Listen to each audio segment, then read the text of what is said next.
أشهد أن محمد رسول الله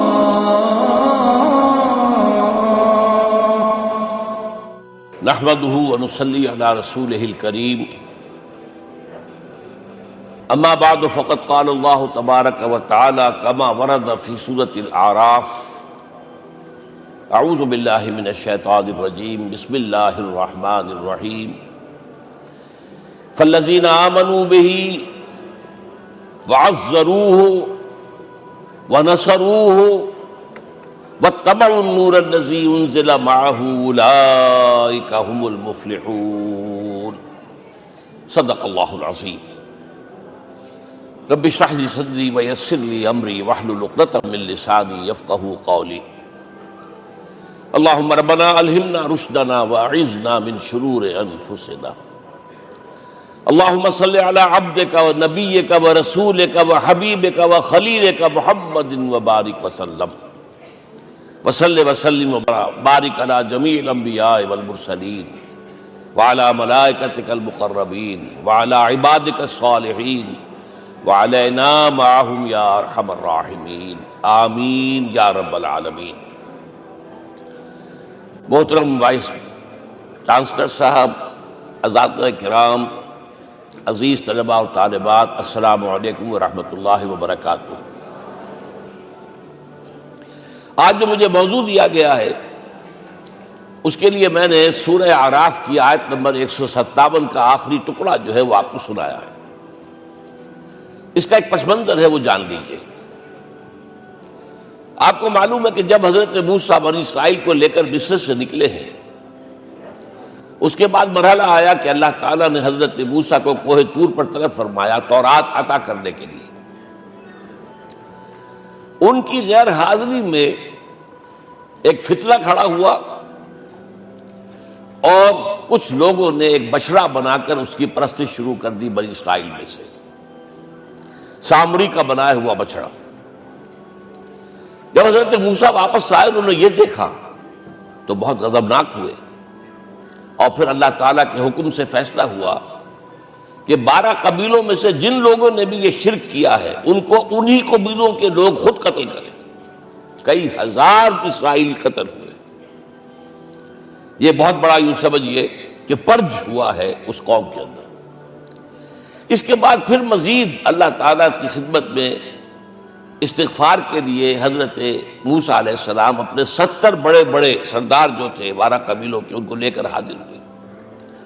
وہاں انہوں نے استغفار کیا اور ایک دعا کی، پروردگار وَاكْتُبْ لَنَا حَسَنَةً فِي الدُّنْيَا وَالْآخِرَةِ، ہمارے لیے نیکی کا اندراج کر دے، دنیا میں بھی آخرت میں بھی۔ جواب ملا اللہ تعالیٰ کی طرف سے، دیکھو عذاب تو میں جس کو چاہوں گا دوں گا، اور ویسے میری رحمت ہر شے کے ساتھ موجود ہے، ہر شے کا وجود میری رحمت سے ہے، لیکن ایک میری خاص رحمت ہے جو میں لکھ رکھوں گا ان لوگوں کے لیے جو میرے نبی امی آخری رسول ان پر ایمان لائیں گے صلی اللہ علیہ وسلم۔ وہ جب آئیں گے اور وہ نیکی کا حکم دیں گے، بدی سے روکیں گے، پاکیزہ چیزوں کو حلال قرار دیں گے، ناپاک چیزوں کو حرام قرار دیں گے، نوع انسانی کے اوپر جو بوجھ تھے جو اس وقت ہوں گے ان کو اتاریں گے۔ وہ جب آئیں گے تو جو لوگ فالذین آمنوا بہ نمبر 1، وعزروہ نمبر 2، ونصروہ نمبر 3، واتبعوا النور الذی انزل معہ اولئک هم المفلحون، جو لوگ ان پر ایمان لائیں گے، ان کی تعظیم اور توقیر کریں گے، ان کی مدد کریں گے، اور جو نور ان کے ساتھ نازل کیا جائے گا یعنی قرآن، اس کی پیروی کریں گے، وہ ہوں گے جو فلاح پانے والے ہوں گے، میری خصوصی رحمت سے حصہ ان کو ملے گا۔ اب یہاں پہلے تو دعا کر لیجئے، اللہم ربنا اجعلنا منہم، اے اللہ ہم سب کو ان میں شامل فرما دے جو تیرے نبی کے ساتھ تعلق کی ان 4 بنیادوں کی شرائط کو پورا کر سکے، تقاضوں کو پورا کر سکے۔ اب ذرا ان میں سے ایک ایک کو لیجئے۔ ایمان، جانی پہچانی چیز ہے ایمان جسے کہتے ہیں، اس کی تشریح میں جانے کی ضرورت نہیں، وقت بھی محدود ہے، لیکن ایک بات سمجھنے کی ہے بہت ضروری۔ ایمان کے دو لیول ہیں، ایک قانونی ایمان ہے جس کی بنا پر ہم ایک دوسرے کو مسلمان سمجھتے ہیں، اس کا تعلق اقرار باللسان کے ساتھ ہے، زبان سے کہنا اشہد ان لا الہ الا اللہ وحدہ لا شریک لہ واشہد ان سیدنا و مولانا محمدا عبدہ ورسولہ۔ کوئی ہندو تھا، سکھ تھا، پارسی تھا، عیسائی تھا، یہ کلمہ کہے اور اسلام میں آ گیا۔ لیکن یہ زبانی کلامی ایمان جو ہے یہ انسان کی سیرت و کردار پر اثر انداز نہیں ہو سکتا۔ یہی وجہ ہے آج ہم دیکھ رہے ہیں مسلمان ہی جھوٹ بھی بول رہا ہے، مسلمان ہی بے ایمانی بھی کر رہا ہے، مسلمان ہی خیانت بھی کر رہا ہے، مسلمانوں کے لیڈر بلینز کی خیانت کر رہے ہیں۔ یہ کون ہے؟ سب مسلمان ہیں۔ وہ اس کی وجہ کیا ہے کہ ہم صرف قانونی مسلمان ہیں اور ہمارا ایمان قانونی ایمان ہے۔ اس کے لیے اسلام کا لفظ قرآن میں آیا ہے سورہ حجرات میں، قالت الاعراب آمنا قل لم تؤمنوا ولکن قولوا اسلمنا۔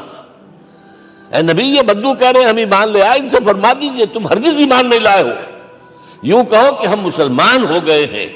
ولما يدخل الايمان في قلوبكم، ابھی تک ایمان تمہارے دلوں میں داخل نہیں ہوا۔ بہرحال اللہ کا شکر ہے اس نے ہمیں مسلمانوں میں پیدا کر دیا، ورنہ ہم میں سے کتنے ہوتے اگر کہیں اور پیدا ہو گئے ہوتے تو نعمت اسلام سے بھی ہم بہرہور ہو سکتے، کیا کہہ سکتے۔ اصل ایمان ہے جب وہ دل میں داخل ہو جائے، یقین بن جائے۔ اسی لیے بچپن میں یاد کیا ہوگا ایمان مجمل، آمنت باللہ کما ہوا باسمائہ و صفاتہ وقبلت جمیع احکامہ اقرار باللسان و تصدیق بالقلب۔ جب تصدیق بالقلب ہوگی تو اب اس کے تقاضے جو ہیں عملی پیدا ہوں گے۔ ان تقاضوں میں سے ایک میں دو حدیثوں کے حوالے سے آپ کے سامنے رکھ رہا ہوں۔ پہلی حدیث حضرت عبداللہ بن عمرو بن العاص رضی اللہ تعالی عنہما سے مروی ہے، لا یؤمن احدکم حتی یکون ہواہ تبعا لما جئت بہ۔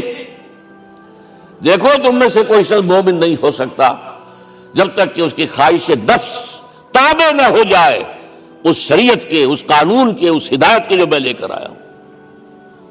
اگر عملاً تابع نہیں ہوئے تو حقیقتاً مومن نہیں ہو۔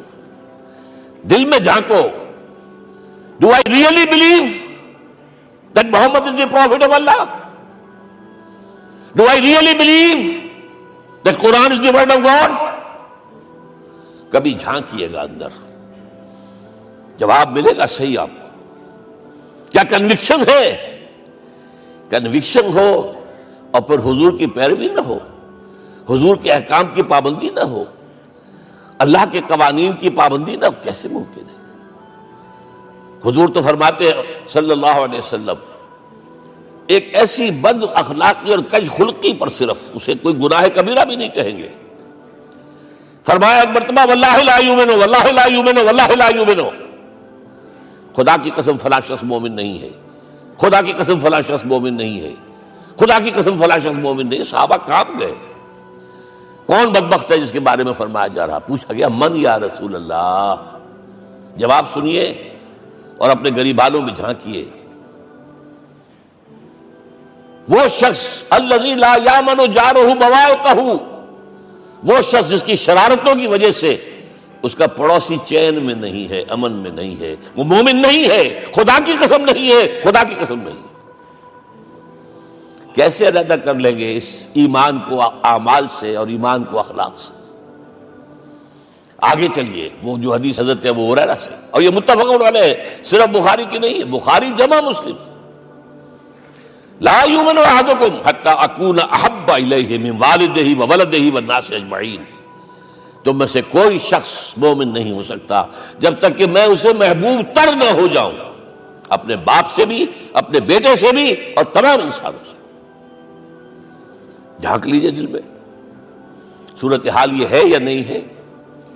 کیوں محبوب ہو جائیں؟ اس لیے کہ آپ کے ذریعے ہدایت ملی ہے، آپ کے ذریعے ہم اللہ سے جڑے ہیں، اور آپ کو معلوم ہے دنیا میں کوئی شے ہدایت نہیں، نعمت نہیں ہے جب تک کہ نعمت ہدایت نہ ہو۔ اگر صحت اچھی ہے، ہدایت نہیں ہے تو بدماشیاں کریں گے، کیا کریں گے؟ آپ کو معلوم ہے صحت اچھی جو ہے کدھر جا کے کھپے گی اگر ہدایت نہیں ہے. اگر دولت ہے ہدایت نہیں کیا کریں؟ گلچھرے اڑائیں گے، عیاشیاں کریں گے، لوگوں پر اپنی دولت کا روب گانٹیں گے. اولاد ہے ہدایت نہیں ہے، یہ اولاد سہان روح بھی بن جائے گی کہیں آپ کے لیے. کوئی شے نعمت نہیں ہے جب تک کہ نعمت ہدایت نہ ہو، اور ہدایت ہمیں ملی محمد الرسول اللہ صلی اللہ علیہ وسلم کے ذریعے. تو آپ سے بڑھ کر محبوب کون ہوگا؟ اس کے ضمن میں ایک بڑا پیارا واقعہ آتا ہے. حضرت عمر سے پوچھتے ہیں حضور ایک مرتبہ، عمر تمہیں مجھ سے کتنی محبت ہے؟ تو اندازہ کیجئے کہ کس قدر اپنائیت کسی سے ہوتی ہے تب یہ سوال ہوتا ہے. عمر تمہیں مجھ سے کتنی محبت ہے؟ عرض کیا حضور مجھے آپ دنیا کے ہر انسان سے زیادہ محبوب ہیں. فرمایا اور اپنی جان سے؟ ذرا سا توقف کیا، دل میں جھانکا. ہاں حضور اب میں یہ بھی کہتا ہوں کہ میری جان سے بھی زیادہ عزیز ہے مجھے. آپ نے فرمایا الان عمر اب پہنچے ہو جو مقام ہے، اب درکار ہے، جو مطلوب ہے. تو محبت اس درجے کی، اطاعت اس درجے کی اگر نہیں ہے تو ایمان نہیں ہے. ہاں قانونی ایمان ہے، اب مسلمان ہے، اللہ کا شکر ہے، بہت بڑا فضل ہے. اب اگلے بات پر آئیے. عزروہ، ان کی توقیر، ان کی تعظیم کرے. یہ تعظیم کس درجے میں؟ اب وقت بہت کم ہے، میں صرف آپ کو سورہ حجرات سے مثال دے رہا ہوں. فرمایا گیا یا ایھا الذین آمنوا لا ترفعوا اصواتکم فوق صوت النبی ولا تجهروا له بالقول كجهر بعضكم لبعض ان تحبط اعمالكم وانتم لا تشعرون. اے ایمان والو، کبھی اپنی آواز کو حضور کی آواز سے بلند تر نہ کر دینا. کبھی جس طرح بلند آواز سے ایک دوسرے سے بات کرتے ہو ایسے نہ کر بیٹھنا، مبادا تمہارے سارے اعمال حبط ہو جائیں اور تمہیں پتہ بھی نہ چلے. تم تو کہو گے میں نے کوئی گناہ کبیرہ تو نہیں کیا، میں نے کوئی ڈاکہ نہیں ڈالا، چوری نہیں کی، کوئی زنا نہیں کیا، کوئی شراب نہیں پی، لیکن یہ سوء ادب لا ترفعوا اصواتکم فوق صوت النبی ولا تجهروا له بالقول كجهر بعضكم لبعض ان تحبط اعمالكم وانتم لا تشعرون. یہاں ایک میں عملی بات بھی آپ کے سامنے رکھ دوں. صحابہ کے بارے میں تو بات سمجھ میں آ گئی کہ اپنی آوازیں پست رکھیں. ہم کیسے کریں؟ ہمارا ایک طرز عمل ہونا چاہیے. اگر کسی گفتگو میں کوئی شخص کہ حضور نے یہ فرمایا ہے، کبھی یہ نہ کہے میں نہیں مانتا. ہاں توقف کر لیں، بھائی میں تحقیق کروں گا کہ واقعی یہ حدیث صحیح ہے یا نہیں ہے. ٹھیک، ضروری نہیں کہ جو کہہ دیں مان لیں آپ. محدثین نے کتنی محنتیں کر کر کے چھانٹی کی ہے، لہذا یہ. لیکن فوراً اگر آپ لگا نہیں میں نہیں مانتا، یہ عقل کے خلاف ہے، یہ فلاں ہے، یہ وہ ہے، یہ ہے کہ جو آپ سوء ادب کے مرتکب ہو رہے ہیں نبی اکرم صلی اللہ علیہ وسلم کی بارگاہ میں. ہاں توقف کریں، غور کریں، تحقیق کریں، معلوم ہو کہ یہ حدیث پختہ نہیں ہے، مستند نہیں ہے، پھر دوسری بات ہے. اور یہ جان لیجئے ہمارا جو معاشرہ ہے اس کا ایک قانونی جو ہے احاطہ ہے. یہ بھی سورہ حجرات کی پہلی آیت ہے، یا ایھا الذین آمنوا لا تقدموا بین یدی اللہ ورسولہ. اللہ اور اس کے رسول کے احکام کا دائرہ ہے، اس کے اندر اندر رہو، باہر نہیں نکل سکتے.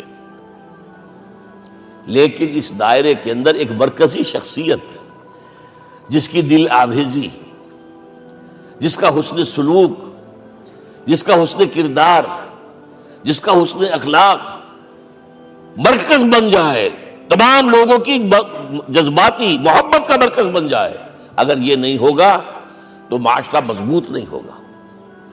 محض قانون اور دستور پر معاشرہ مضبوط نہیں ہوتا. کسی شخصیت، اب آپ کو معلوم ہے آخر ہندوستان کے معاشرے میں گاندھی کا ایک مقام ہے کہ نہیں ہے؟ آخر یہ سارا معاملہ چل رہا ہے اسی کے گرد کے نہیں؟ ماؤ تنگ کے معاملہ ہے ہی کہ نہیں ہے؟ یہ سارا معاملہ دنیا میں عام لوگ کہہ دیتے، ریشنلسٹ لوگ، کہ ان چیزوں کی کیا ضرورت ہے؟ بھائی قانون دیکھنا چاہیے، دستور دیکھنا چاہیے، حکم دیکھنا. نہیں بھائی، جذباتی وابستگی کہ ایک ہستی تو ایسی ہو کہ جس کے کچھ کہنے پر فوراً زبانیں بند ہو جائیں. اور اس کا نقشہ میں سعودی عرب میں دیکھتا ہوں، اگر وہاں کے دو بدو لڑ رہے ہوں صف، اور ایک دوسرے کو کھانے کو دوڑ رہے ہوں، کوئی شخص کہتے صلی علی النبی، فوراً خاموش. معلوم ہوتا ہے آگ کے اوپر کسی نے پانی ڈال دیا، خاموش. صلی علی النبی، صرف یہ کہنے سے. یہ جذباتی وابستگی اگر محمد سے نہیں ہے صلی اللہ علیہ وسلم تو آپ کا معاشرہ کبھی مضبوط نہیں ہوگا. یہ مرکزی شخصیت، یہ مرکز ہے. اسی لیے ان کے احترام کا یہ درجہ ہے، کیونکہ اس سے کیا ہوگا، تمہارا شیرازہ بکھر جائے گا. اگر ان کے ساتھ جذباتی محبت نہیں ہوگی تمہارا شیرازہ بکھر جائے گا. یہ آیا معاملہ. اب میں آپ کو بتانا چاہتا ہوں تعظیم.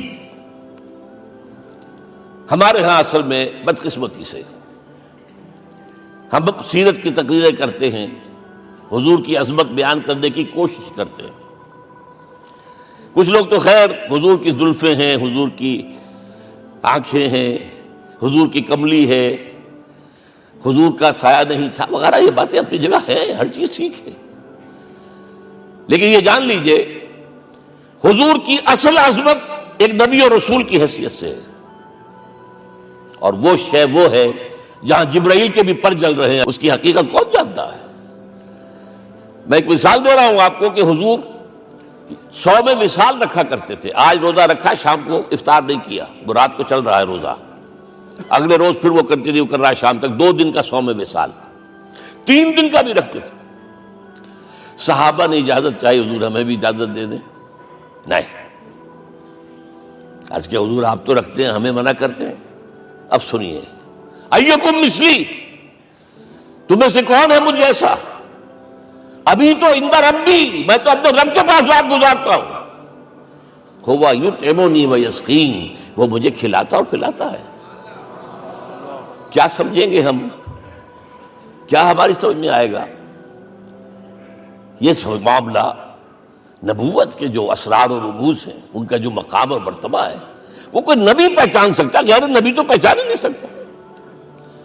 ایک ڈاکٹر کا کیا مقام ہے اپنے فن میں، وہ کوئی ڈاکٹر ہی سمجھ سکے گا نا، غیر ڈاکٹر کہاں سمجھے گا؟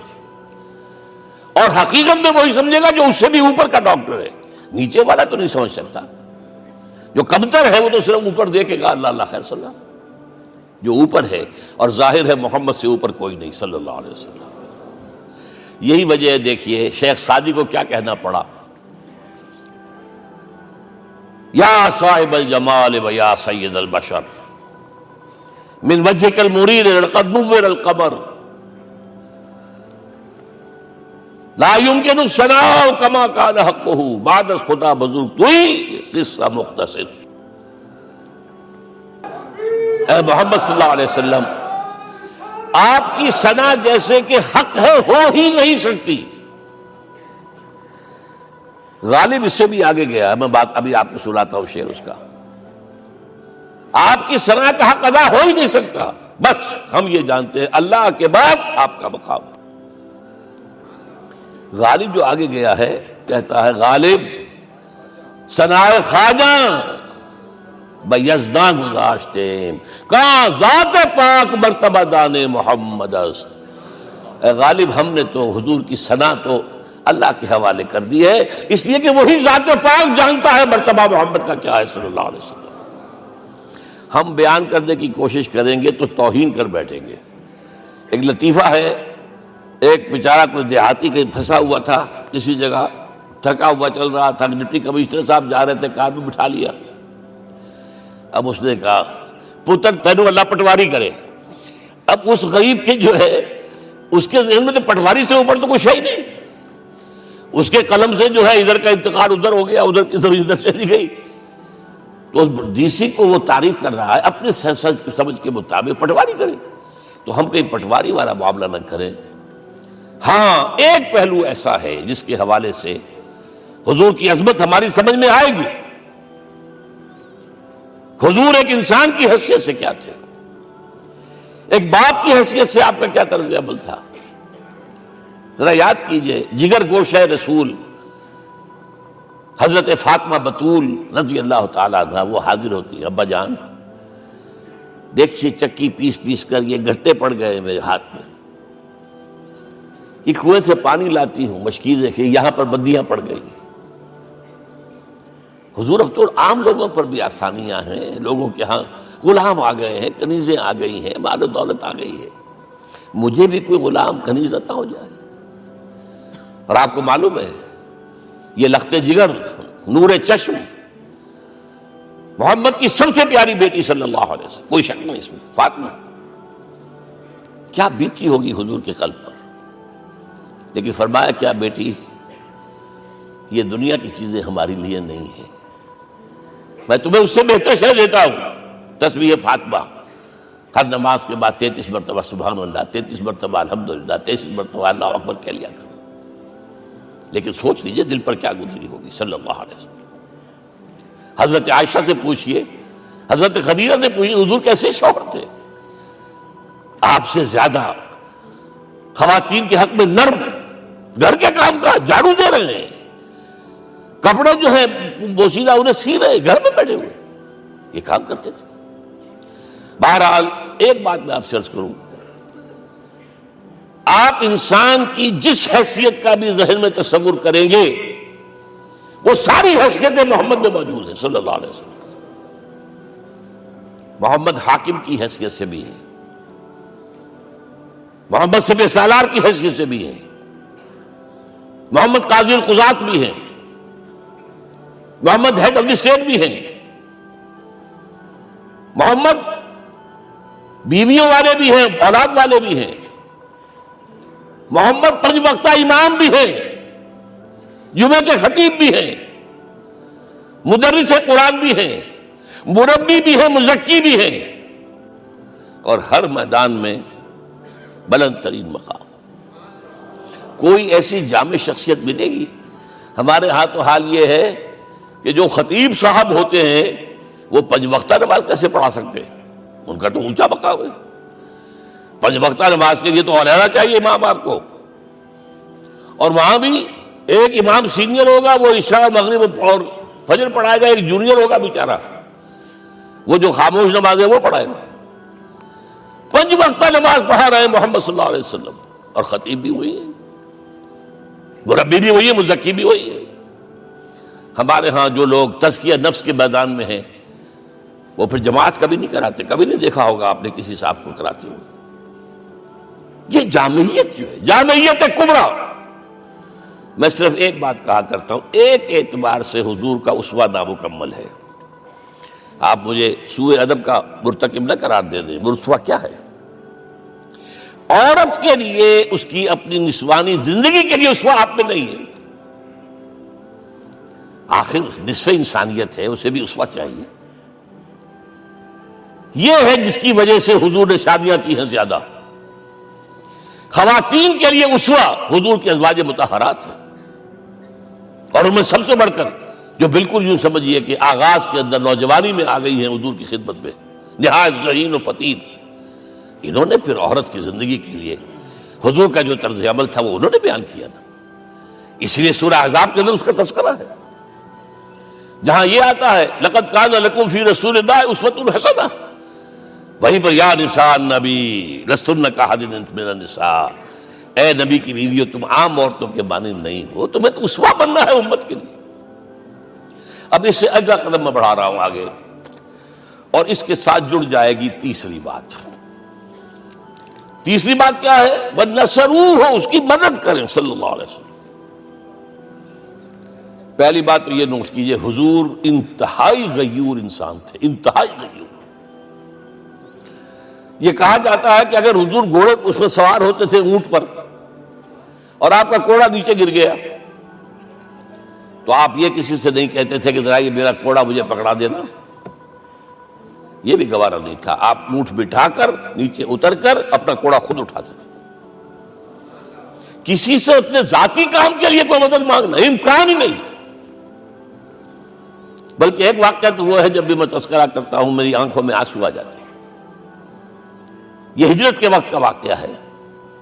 آپ کو معلوم ہے حضور نے تمام مسلمانوں کو مکے سے جانے کی اجازت دے دی، چلے جاؤ مدینے، چلے جاؤ مدینے، آپ خود تھے موجود، اس لیے کہ رسول اپنے مقام کو نہیں چھوڑ سکتا وداؤٹ ایکسپریس پرمیشن فرام اللہ سبحانہ وتعالی۔ اب حضرت ابوبکر پوچھ رہے ہیں حضور اجازت آ گئی؟ نہیں آئی، آ گئی نہیں آئی، دن گزر رہے ہیں۔ حضرت عائشہ کی روایت ہے کہ ایک روز ہم نے دیکھا دوپہر کے وقت آ رہے ہیں حضور، کپڑے سے اپنا سر جو ہے ڈھانپا ہوا ہے۔ عرب میں دوپہر کے وقت وزٹ کرنا جو ہے یہ ان کے خلاف دستور ہے، ان کی تہذیب کے خلاف ہے، یہ قیلولے کا وقت ہوتا ہے۔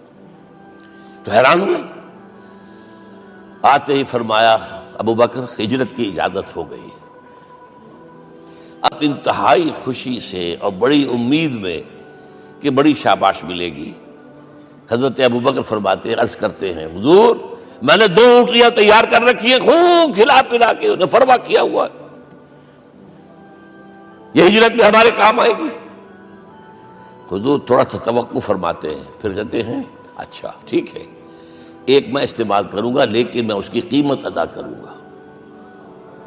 حضرت ابو بکر رو پڑے، حضور مجھ سے یہ مغایرت،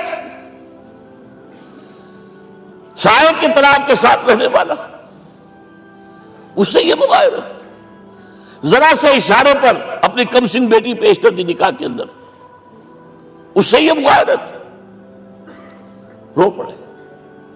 لیکن حضور کی اپنی غیرت تھی، میں قیمت دوں گا۔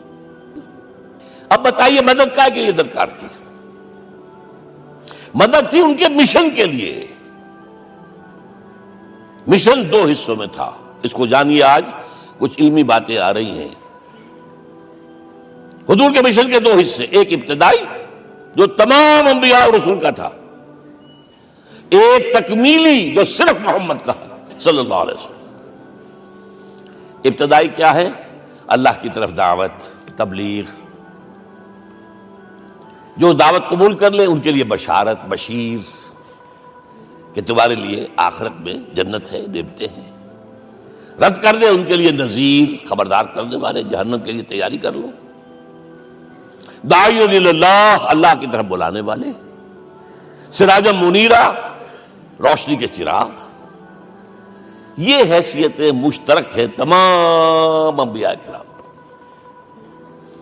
تمام انبیاء بشیر بھی تھے، نذیر بھی تھے، داعی بھی تھے، سراج منیر بھی تھے، اگرچہ ان تمام حیثیتوں میں بھی حضور کا سب سے اونچا مقام علیحدہ نمایاں ہے، لیکن حیثیتیں بنیادی طور پر مشترک۔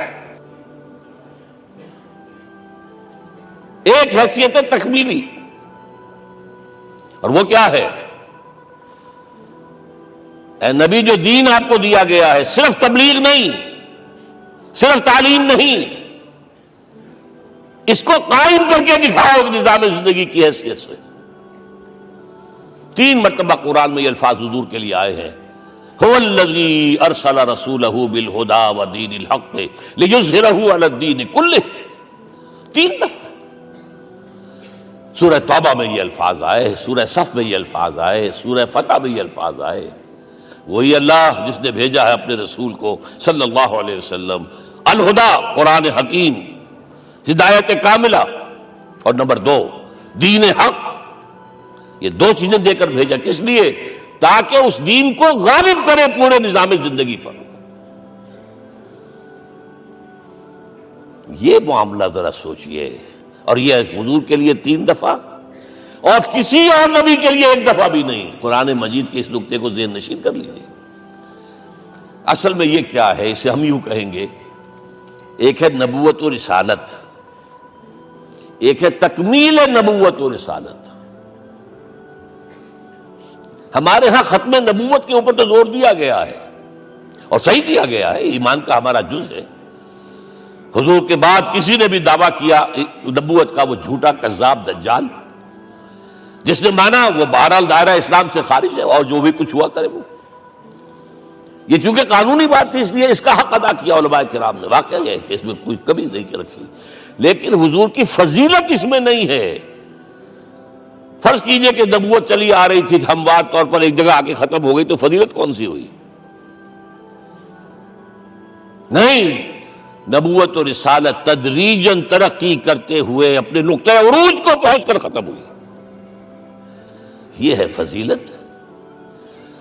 اب آپ سوچئے، الہدا دیا گیا حضور کو، تو کیا تورات میں ہدایت نہیں تھی؟ سورہ اعراف کی آیت ہے، سورہ مائدہ کی، انا انزلنا التوراۃ فیہا ھدی ونور، ہم نے نازل کی تھی تورات، اس میں ہدایت میں تھی، نور بھی تھا، ہم مانتے ہیں اللہ کی کتاب تھی۔ وہی فرمایا ہے انجیل فیہ ھدی و نور، اس میں ہدایت بھی تھی، نور بھی تھا۔ پھر یہ الہدیٰ قرآن آیا، یہ کیا ہے؟ ہدایت نے درجہ بدرجہ ترقی کرتے ہوئے قرآن میں آ کر کامل ہو گئی، ہدایت کامل۔ وجہ کیا ہے؟ انسان کا شعور بھی تو درجہ بدرجہ بڑھا ہے۔ ایک وقت تھا ہمارا بچپن تھا، فکر کے اعتبار سے، سوچ کے اعتبار سے، علم کے اعتبار سے، ہمارے آباء و اجداد کبھی جو رہتے تھے گھروں کے اندر یا کبھی آئے ہیں تو کیا تھا ان کے پاس؟ اب اس وقت جو ہے کسی کو آپ پرائمری کے بچے کو پی ایچ ڈی ڈاکٹر رکھ دیجئے ٹیوٹر، تو کیا پڑھائے گا تو وہی جو پرائمری کا بچہ سمجھ سکے۔ لہذا وہ جو کہا گیا تھا آدم کو اس زمین کی خلافت دیتے، فَإِمَّا يَأْتِيَنَّكُم مِّنِّي هُدًى فَمَن تَبِعَ هُدَايَ فَلَا خَوْفٌ عَلَيْهِمْ وَلَا هُمْ يَحْزَنُونَ۔ یہ ہدایت رفتہ رفتہ آئے گی آئے گی آئے گی آئے گی۔ اور یہ بات جان لیجئے، پروفیسر ڈاکٹر محمد شریف نے جو کتاب لکھی ہے فلسفے کی تاریخ پر، اس میں بتایا ہے کہ 1200 برس انسانی تاریخ کے بہت ہی پروڈکٹیو ہے فلسفیانہ فکر کے لیے۔ From 600 BC to 600 AD 1200 years سارے فلسفے اسی میں پیدا ہوئے۔ سقراط، مختار، افلاطون اور یہ سب نکل گئے، اور کنفیوشس بھی آ گیا، تاؤ بھی آ گیا، اور بدھ بھی آ گیا، جین بھی آ گیا، سب آ گئے۔ گویا کہ انسان جب کچھ سوچ سکتا تھا، جتنا سوچ سکتا تھا سوچ چکا۔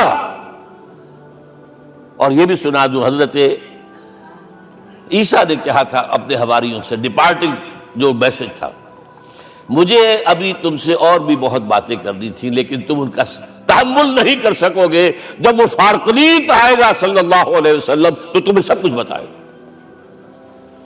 لہذا جب انسان بلوغت کو پہنچا ہے فلسفیانہ فکر کے اعتبار سے، تب، اور یہ بھی نوٹ کر لیجئے، بہت اہم بات کہہ رہا ہوں، چند مہینے غار حرا کی تنہائیوں میں اللہ تعالیٰ نے حضور کو وہ سارا ذہنی سفر طے کرایا ہے۔ کیا کرتے تھے حضور جا کر غار حرا میں؟ کبھی سوچا آپ نے؟ اگر آپ یہودیوں میں پیدا ہوئے ہوتے تو یہودی طرز پر آپ عبادت کرتے،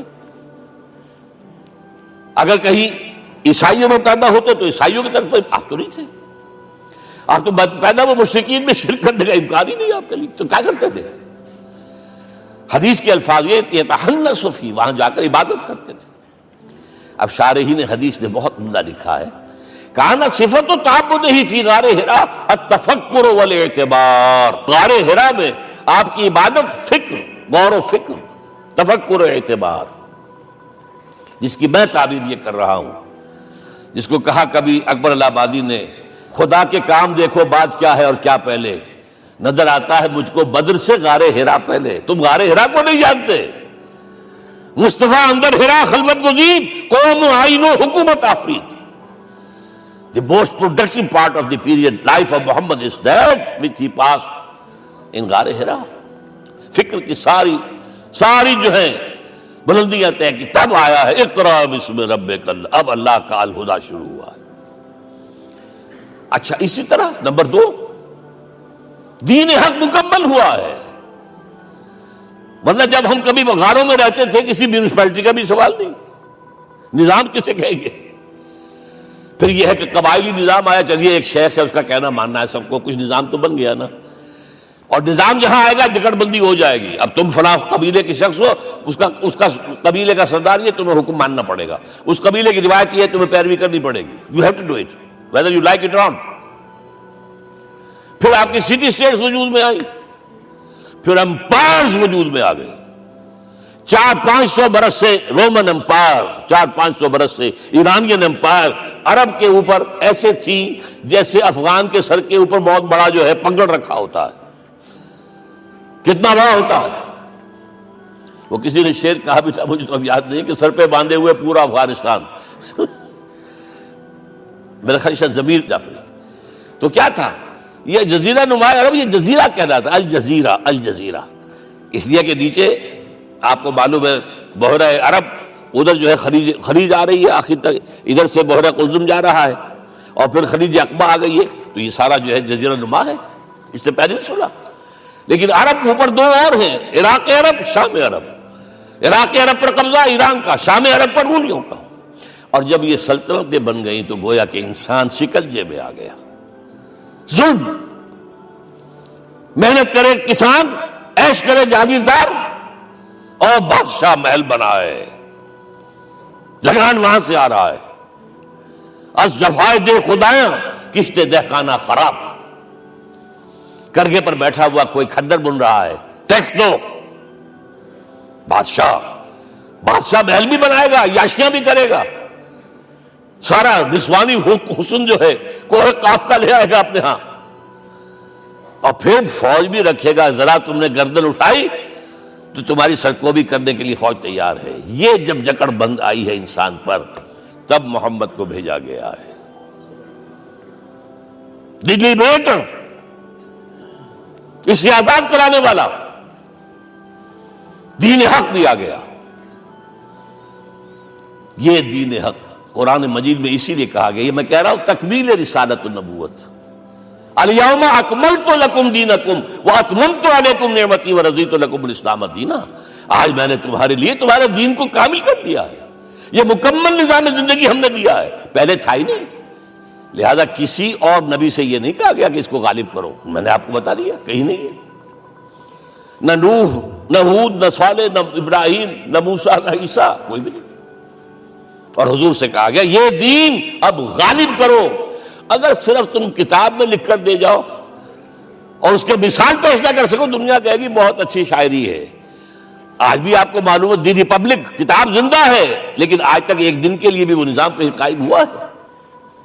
ہم یہی کہیں گے کہ ٹھیک ہے یہ جو ہے ایک خواب ہے، اللہ اللہ سر، اس کے سوا کیا یوٹوپیا ہے. اس نظام کو قائم کر کے دکھاؤ. اب آپ اس کو اینالائز کر لیجئے، اچھی طرح سمجھ لیجئے. It was the revolutionary role which was assigned to محمد صلی اللہ علیہ وسلم. نظام کو بدلنا، اسی کا نام تو انقلاب ہے. انقلاب کسے کہتے ہیں؟ دنیا میں دو نظام ایک جگہ نہیں ہو سکتے. مذہب 100 بھی ہو سکتے ایک جگہ. مذہب لمیٹڈ ہے، آپ کی ذاتی زندگی، آپ کے کچھ عقائد ہیں، کچھ عبادات ہیں، کچھ رسومات ہیں، کچھ سوشل رائٹس ہیں، یہ ہے بس. تو یہ تو 100 بھی دے کین کو ایگزسٹ. امریکہ میں کتنے ہیں؟ مسلمان گئے مسجدیں بنا لی ہیں، ہندو گئے مندر بنا لیے ہیں، سکھ گئے ہیں ان کے گردوارے بنے ہوئے ہیں، سلوتے یعنی یہودیوں کے عیسائیوں سے تو بے شمار ہے ہی ہے، لیکن ہے ہمہ مذہب. لیکن دین تو دو نہیں ہو سکتے. یا ڈیموکریسی ہوگی یا بادشاہت ہوگی. ایک تو دو تو نہیں ہو سکتے. یا کیپٹلزم ہوگا یا سوشلزم ہوگا، دو تو نہیں ہو سکتے. یا تھیوکریسی ہوگی یا ڈیموکریسی ہوگی، دو نہیں ہو سکتے. اور یہ بھی آپ کو معلوم ہے دنیا میں کہیں ویکیوم نہیں ہے نظام کے اعتبار سے، کبھی نہیں رہا ہے. ہر ایک نظام موجود ہے. آپ کوئی دوسرا نظام لانا چاہتے ہیں، پہلے اس کو جڑ سے اکھیڑنا پڑے گا. گفت رومی ہر بنائے کوہنا کا باداں کنند، تو نہ دانی اولا تعمیر راں ویرا کنند. رومی نے کہا ہے کہ دیکھو اگر کوئی نئی تعمیر تمہیں کرنی ہو تو تم جانتے نہیں ہو پہلے پرانی تعمیر کو گرانا پڑتا ہے. پہلے آپ نظام جڑ سے کھینچ کر پھینکیں گے باہر، تب نظام لائیں گے نا. اور یہ ظاہر بات ہے جو نظام بھی ہے اس کے ساتھ ویسٹڈ انٹرسٹ ہے، اس کے ساتھ پریولیج کلاسز ہیں. دے وانٹ اسٹیٹس کو، وہ کوئی تبدیلی نہیں ماننے کو تیار، کیونکہ اسی نظام کی شاخوں پر تو ان کے گھونسلے بنے ہوئے، وہیں سے تو مفادات ان کے وابستہ ہے. لہذا نظام جو ہے بدلنے کے لیے جانیں دینی پڑتی ہیں، خون بہانا پڑتا ہے، جان جوکھوں کا کام کرنا پڑتا ہے، اس کے بغیر نظام نہیں بدلتا. اور محمد کا رول صلی اللہ علیہ وسلم، یہ ہے وہ عظمت محمد کی جو انسان نے پہچانی ہے. میں 3 گواہیاں آپ کے سامنے پیش کر رہا ہوں. 1 from the east, 2 from the west, 3 کئی ملوے ہے. یہی لاہور 1920، یہاں ایک بریڈلا ہال ہوتا تھا. اس بریڈلا ہال میں ایم این رائے کی ایک تقریر. And who was M N Roy? Personal friend of Lenin, member of the Communist International. He knew what revolution is. اور اس نے ہسٹوریکل رول آف اسلام تقریر کی لاہور کے اندر 1920 میں، اور اس نے کہا تاریخ انسانی کا عظیم ترین انقلاب وہ تھا جو محمد نے برپا کیا صلی اللہ علیہ وسلم۔ میں تو اس کی ذہانت کی داد دیے بغیر نہیں رہا۔ اس نے کہا بعض مورخین یہ جو فتوحات کی ہیں صحابہ کرام نے، ان کو سمجھ بیٹھتے ہیں جیسے اٹیلا نے فتوحات کی ہیں یا چنگیز خان نے کی ہے یا کسی اور، کہاں وہ کہاں یہ، وہاں صرف تباہی آتی تھی، اور محمد صلی اللہ علیہ وسلم کے پیروکاروں نے جب دنیا فتح کی ہے، نئی تہذیب دی ہے، نیا تمدن دیا ہے، نیا نظام دیا ہے، روشنی دی ہے، علوم کو تازہ کیا ہے، علوم ایجاد کیے ہیں، یہ ہے وہ انقلاب جو محمد نے برپا کیا صلی اللہ علیہ وسلم۔ یہ کتاب آج بھی ہندوستان میں چھپتی ہے، بمبئی میں، دی ہسٹوریکل رول آف اسلام۔ اور میں سمجھتا ہوں کہ ہندو ہے، کمیونسٹ ہے اور گواہی دے رہا ہے۔ دوسرا، یہ تو چونکہ بڑی ریسنٹ پاسٹ کی بات ہے، ڈاکٹر مائیکل ہارٹ ایک کتاب لکھتا ہے دی 100، اور اس کا سب ٹائٹل کیا ہے؟ A selection and gradation of the 100 most influential personalities of the human race, human history۔ پوری انسانی نسل میں سے ان لوگوں کو چن لو جنہوں نے اس کی تاریخ کے دھارے کے رخ کو موڑا ہو۔ ادھر جا رہا تھا ادھر کر دیا، ادھر جا رہا تھا ادھر کر دیا۔ جن لوگوں نے بھی تاریخ کا دھارا موڑا، پہلے سلیکٹ کر لو، سلیکشن۔ 100 آدمی کا نام آ گئے، اب گریڈیشن، ان میں سب سے زیادہ کس نے کیا،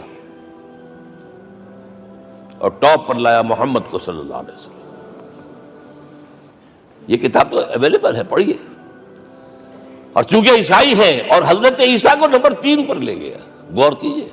نمبر 2 پر لایا نیوٹن کو، بابائے طبیعیات، اور پھر کہتا ہے naturally I O an explanation. میں عیسائی ہوتے ہوئے I'm placing Muhammad at top. How? This is because, یہ لفظ یاد کیجئے، this is because he is the only person supremely successful in both the religious and secular fields۔ ذہانت، وہ زندگی جو آج تقسیم کر دی گئی ہے، یہ مذہبی زندگی ہے، یہ سیکولر ہے، یہ ریاست ہے، قانون ہے، یہ ہے، اور اس کو علیحدہ رکھو بھائی، مذہب کو علیحدہ رکھو۔ وہ کہتے ہیں کہ یا تو مجھے ملتا ہے کہ وہ آدمی جو ادھر اونچا ہے تو دوسری طرف نیچا ہے، کچھ بھی نہیں، ادھر اونچا ہے تو ادھر کچھ نہیں۔ روحانیت میں، دین میں، اخلاق میں عیسیٰ سے اوپر کون جائے گا؟ لیکن حکومت میں، ریاست میں کوئی قدم ہی نہیں رکھا، زیرو۔ مذہب کتنا بڑا پیدا کر دیا گوتم بدھ نے، لیکن ریاست، حکومت زیرو۔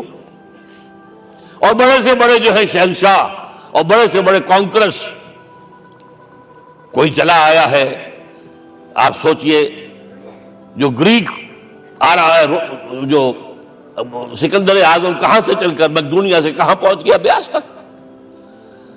اٹیلا کہاں سے پہنچ گیا؟ مشرق سے مغرب تک۔ لیکن مذہب و اخلاق کے اندر زیرو نہیں بلکہ مائنس ویلیو لانی پڑے گی۔ ایک ہی انسان ہے، آپ کم سے کم give credit to his honesty۔ ایک ہی انسان، دو ہے ہی نہیں۔ He is the only person supremely successful in both the religious and the secular fields۔ اب آئیے تیسری میں گواہی دے رہا ہوں ایک ایسے شخص کی جو ویسے شاتم رسول ہے، گالیاں دی ہیں اس نے، بدترین گالیاں دی ہیں، رقیق حملے کی، جیسے رشدی نے کیے ہیں، ایسے تسلیمہ نسرین نے کیے ہیں، سب اس طرح کے کیے ہیں۔ وہ ایچ جی ویلز ہے، فکشن سٹوری رائٹر، ہسٹورین بھی ہے، 2 کتابیں ہیں اس کی تاریخ پر، تاریخ انسانی عالم، short history of the world and concise history of the world. جو رقیق حملے کیے ہیں میں اس کا ذکر نہیں، اس لیے کر دیا کہ معلوم ہے وہ دشمن ہے، دوست نہیں ہے۔ اگر کسی کا دوست ہوگا تو تعریف کرے گا، وہ دشمن ہے، میں اسٹیبلش کرنا چاہتا ہوں، ہی از انیمی۔ اور عربی زبان کا ایک مقولہ یہ ہے کہ الفضل ما شہدت بہ الاعداء، فضیلت تو وہ ہوتی ہے جس کی ایک گواہی دشمن دے۔ جب وہ آیا ہے concise history of the world میں، چیپٹر آخری حضور کا، جو حضور کے چیپٹر میں جو آخری بات، خطبہ حجۃ الوداع کو کوٹ کیا ہے، لا فضل لعربی علی عجمی ولا لعجمی علی عربی ولا لأحمر علی اسود ولا لأسود علی احمر الا بالتقوی. کسی عرب کو کسی عجمی پر کوئی فضیلت نہیں، کسی عجمی کو کسی عرب پر کوئی فضیلت نہیں، کسی گولے کو کسی کالے پر کوئی فضیلت نہیں، اور کسی کالے کو کسی گورے پر کوئی فضیلت نہیں، ہاں تقوی کے ساتھ فضیلت ہے. اب ذرا میرا ایک ایک لفظ نوٹ کیجئے کیا لکھتا ہے اس پر. Although the sermons of human freedom, fraternity and equality were said before also, and we find a lot of these sermons in Jesus of Nazareth. مسیح ناصری حضرت عیسیٰ علیہ السلام کے ہاں بھی وعظ تو ہمیں بہت ملتے ہیں، but it must be accepted that it was Muhammad صلی اللہ علیہ وسلم who for the first time in history established a society based on these principles. انسانی حریت، اخوت، مساوات، اس کے وعظ کہنے تو بہت آسان ہے، تقریریں کرنی تو بہت آسان ہے، لیکن ان ویلیوز کو باقاعدہ اسٹیبلش کرنا ایک سوسائٹی میں ماننا پڑتا ہے، یہ اسے دینا پڑا ہے کریڈٹ جو بھی ہے. لیکن ایک بات نوٹ کر لیں، مبادہ کہیں آپ میرے بارے میں سوء ظن ہو جائے، تازہ ایڈیشن جو اب اویلیبل ہے اس میں سے یہ نکال دیے گئے ہیں. آج کے جو ان کے ایڈیٹرز ہیں ان کے حلق سے نیچے نہیں اتر رہے. اتنی بڑی حقیقت. آپ پنجاب لائبریری یا پبلک لائبریری سے جا کے پرانا ایڈیشن لیجئے، concise history of the world کے اندر آپ کو یہ الفاظ مل جائے گے. Although the sermons of human fraternity, freedom and equality were said before also, and we have a lot of these sermons in Jesus of Nazareth, but it must be accepted that it was Muhammad sallallahu alaihi wasallam who for the first time in history established a society based on these principles. اب یہ جو mission میں نے آپ کے سامنے رکھا، ایک بنیادی مشن قرآن کی تبلیغ کرو، تبلیغ کرو، تبلیغ کرو، تبلیغ کرو. یا ایھا رسول بلغ ما انزل الیک من ربک وان لم تفعل فما بلغت رسالتہ. نمبر 2، جو دین حق دیا اسے غالب کرو، قائم کرو، نافذ کرو، اس کی مثال پیش کرو دنیا کے سامنے. ان دونوں میں مدد درکار تھی محمد الرسول اللہ کو. جیسے حضرت مسیح نے کہا تھا، وَإِذْ قَالَ عِيسَىٰ ابْنُ مَرْيَمَ لِلْحَوَارِيِّينَ مَنْ أَنصَارِي إِلَى اللَّهِ، کون ہے میرا مددگار اللہ کی راہ میں. جیسے کہ اللہ فرماتے سورہ حدید میں، بڑی پیاری آیت ہے، بڑی ریولوشنری آیت ہے، بلکہ میں لفظ استعمال بڑی ننگی انقلابی آیت ہے قرآن مجید کی. اتنا صاف اللہ تعالیٰ ہی سچ بول سکتا ہے، کوئی اور تو ضرور کہیں نہ کہیں اس کے اوپر کوئی کپڑا ڈال کے بات کرے گا. آیت نمبر 25 آف سورۃ الحدید، لقد ارسلنا رسلنا بالبینات، ہم نے اپنے رسولوں کو بھیجا واضح نشانیوں کے ساتھ، معجزات کے ساتھ. وانزلنا معهم الکتاب والمیزان، ان کے ساتھ کتاب اتاری، شریعت اتاری، میزان اتاری، نظام اتارا. لِيَقُومَ النَّاسُ بِالْقِسْطِ، تاکہ لوگ عدل پر قائم ہوں. اس لیے کتاب کیوں بھیجی، رسول کیوں بھیجے، نبی کیوں بھیجے، وحی کیوں بھیجی؟ تاکہ لوگ عدل پر قائم ہوں. یہ اس سے بڑی آیت کوئی ہوگی؟ عدل اجتماعی، سوشل جسٹس. اب اگلا ٹکڑا پڑھیے، وَأَنزَلْنَا الْحَدِيدَ، ہم نے لوہا بھی اتارا ہے، فِيهِ بَأْسٌ شَدِيدٌ، اس سے اسلحہ بنتا ہے، جنگی قوت ہے. وَلِيَعْلَمَ اللَّهُ مَن يَنصُرُهُ وَرُسُلَهُ بِالْغَيْبِ، اور اللہ دیکھ لینا چاہتا ہے کون ہے اس کے وفادار بندے جو لوہے کی طاقت کو ہاتھ میں لے کر اللہ اور اس کے رسول کی مدد کرتے ہیں. دین اللہ کا، اسے قائم کرنا اللہ کی مدد ہے، اسے قائم کرنا محمد کا فرض ہے، اس کے جد و جہد کرنا محمد کی مدد ہے صلی اللہ علیہ وسلم. یہ تھی نصرت. اور یہ نصرت آپ کو معلوم ہے حضور کی زندگی میں صحابہ نے کرام نے کی ہے کہ نہیں کی؟ جو شخص ایمان لایا فوراً داعی بن گیا، فوراً. ابو بکر ایمان لائے، اور 6 جو ہیں عشرہ مبشرہ میں سے چوٹی کے صحابہ، وہ ان کی دعوت پر ایمان لائے. سعد ابن ابی وقاص، طلحہ، زبیر، عثمان، سعید ابن زید، یہ سب کون ہیں؟ حضرت ابو بکر کی دعوت. نوجوان ہیں. مصعب بن عمیر کو گھر سے نکال دیا چچا نے، اور برہنہ کر کے نکالا ہے کم وقت نے، اس لیے کہ باپ مر گیا تھا، بہت دولت چھوڑ گیا تھا. ماں نے بڑے ناز و نام میں پالا تھا. کہتے ہیں 200 درہم کا جوڑا اس کا بن کر آتا تھا شام سے. جیسے کبھی ہم کہتے تھے کہ پنڈت نہرو کے کپڑے جو ہے پیرس سے سل کر آتے ہیں، اور جہاں سے گزر جاتا تھا مصحف اتنا اس نے لگایا ہوتا تھا عطر کہ پوری گلی جو ہے وہ خوشبو سے جو ہے بھر جاتی تھی۔ چچا نے بلایا، تم جو یہ گلچھرے کر رہے ہو اپنے باپ کی دولت پر نہ، اور تم اسے کہتے ہو کافر، نکل جاؤ گھر سے۔ وہ چلنے لگے، he was a ten ager, چلنے لگے۔ وہ سمجھا تھا کہ میرے یہ کہنے سے اس کو تارے نظر آ جائیں گے، یہ فوراً جو ہے توبہ کرے گا، پلٹ آئے گا۔ چلنے لگے تو اسے اور غصہ آیا، یہ کپڑے بھی اسی باپ کے ہیں، اتارو۔ وہی اتارے کپڑے، مادرزاد برہنہ ہو کر ماں کے پاس گئے۔ ماں نے آنکھوں پر ہاتھ رکھا، وہ سب کیا ہوا ہے؟ فرمایا امی میں موحد ہو گیا ہوں، یہ ہے توحید۔ اور اب جا کر حضور کے دامن میں بیت ارقم میں اب ہمہ وقت کارکن ہے، قرآن اتر رہا ہے، پڑھ رہے ہیں، سمجھ رہے ہیں، قرآن اتر رہا ہے، یاد کر رہے ہیں۔ اور اس کے بعد جب کہا تھا مدینے والوں نے بیعت عقبہ اولیٰ پر کہ حضور ہمارے سے آپ کی ملاقات تو سال کے بعد ہی ہوگی، درمیان میں تو آپ کو معلوم ہے خون ریزی ہے، کوئی قافلہ بچ کے نہیں آ سکتا، تو اب آپ ہمیں کوئی اپنا شاگرد دیجئے۔ مصعب بن عمیر کو حضور نے کہا جاؤ ان کے ساتھ۔ وہاں ان کا نام پڑ گیا المقری، پڑھانے والا، قرآن پڑھانے والا۔ 75 آدمی اگلے سال لے کر آ گیا ہے، اور اسی سے بیعت عقبہ ثانیہ ہوئی ہے، اور ہجرت کا راستہ کھل گیا۔ اور اس کو ایک دفعہ حضور نے دیکھا، مسجد کے دروازے کے سامنے سے گزر رہا تھا مصعب، پھٹا ہوا کمبل تھا جسم پہ لپیٹا ہوا تھا۔ حضور کی آنکھوں میں آنسو آ گئے۔ غزوہ احد میں شہید ہوا کس طرح؟ علم بردار تھا، ایک ہاتھ پر وار پڑا ہے، کٹ کے گر گیا، ایک ہاتھ سے تھاما، دوسرے پر بھی گر گیا، دونوں جو بچے ہوئے حصے تھے اس سے تھاما۔ پھر جب ختم ہو گئے، اس کے بعد جو ہے جب دفن کر رہے تھے تو حضور کے سامنے پرابلم لایا گیا۔ مصعب کے جسم پر تو کوئی کپڑا ہی نہیں تھا سوائے ایک چادر کے، ایک دھوتی، اللہ اللہ خیر اللہ۔ اور شہید کا کفن ہوتا ہے اس کا اپنا لباس۔ حضور وہ اتنا چھوٹی ہے وہ چادر کہ پاؤں ڈھانپتے ہیں تو سر کھل جاتا ہے، سر ڈھانپتے ہیں تو پاؤں کھل جاتے ہیں۔ فرمایا سر کو ڈھانپ دو کپڑے سے اور پیروں پر گھاس ڈال دو۔